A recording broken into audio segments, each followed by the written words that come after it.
You've last had I think it was a 5-year, $60 million deal with ESPN, reportedly. It was reported that you signed for 5 years, $105 million in 2025.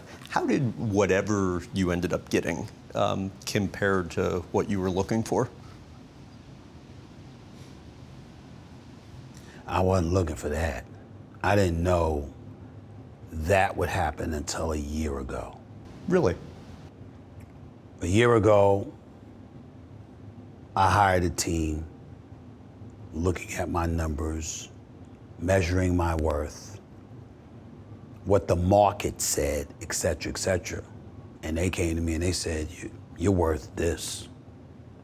And I looked at the numbers and I looked at what ESPN had given others. I looked at what SiriusXM had given others, and it gave me an idea of what I was worth. That's why when you mention a guy like Pat McAfee,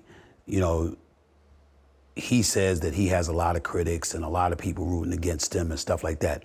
I can assure you I'm not one of them, because I tell people all the time, the day he arrived at ESPN is the day that my smile hadn't left my face. Really? Because when he arrived, I knew. I said, okay, that's what they're doling out.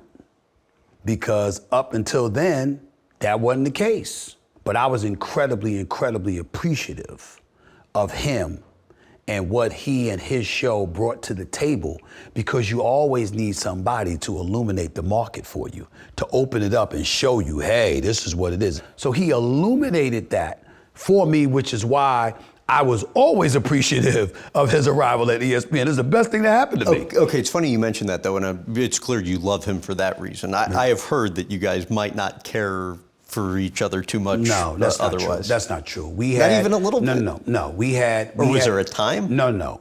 We had a difference of opinion about something. He thought that I did something that I didn't do. Somebody else had done it. So once that stuff was clarified, we were absolutely fine, and we've been fine. Got it, okay. We've been fine. It's clear from being around you yesterday, there's still some level of money motivation. Do you have financial goals? Of course I do. I want to be wealthy. I don't want to be rich. You're both now. I don't believe that. I don't believe that. First of all, I don't have the money, and I have to earn the money. I have to work for it. When ESPN signed me to 5 years, they didn't pay me up front. I still got to show up and earn it, So, the money's coming. It's guaranteed, barring a morals clause violation, right. Which is not going to happen. So because of that, I'm fine, but I still got to go out there and earn it.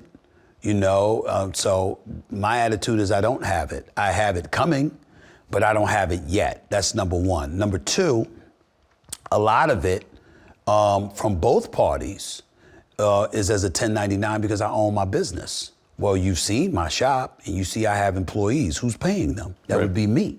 So all that money's not mine. I have the ability to start a business, which I've done, and to elevate that business with the quality of content I put forth, and hopefully I'll be able to generate an inordinate amount of revenue along those lines. You seem very conscious of the fact that, over these next few years, there could be the opportunity for you to knock it out of the park. That's the goal. Yeah. That's the goal. See, to me, I haven't done that yet. I've done that with ESPN, granted, but I haven't done that with Straight Shooter Media. I haven't done that with SiriusXM. I'm knocking it out the park, so they tell me. But sustainability matters. Consistency matters. I want to be number one. I want to be the best. When you think SiriusXM, you think Howard Stern. And you look at what Howard you think Megyn Kelly pulled in, or Reese Witherspoon with her that's right. production company. That's kind of where your mind starts to go. That's where it is. Okay. That's where it's at. But I also want to be a talent, not just a sports broadcaster, but I want to engage in pop culture and entertainment in terms of content along with that regard. My production company producing scripted and unscripted content. I've already been greenlit for 2 pilot series, Amazon and ABC respectively. I've got stuff like that coming down the pike. And, for me personally, I think about the Joe Rogans of the world, the godfather of podcasting.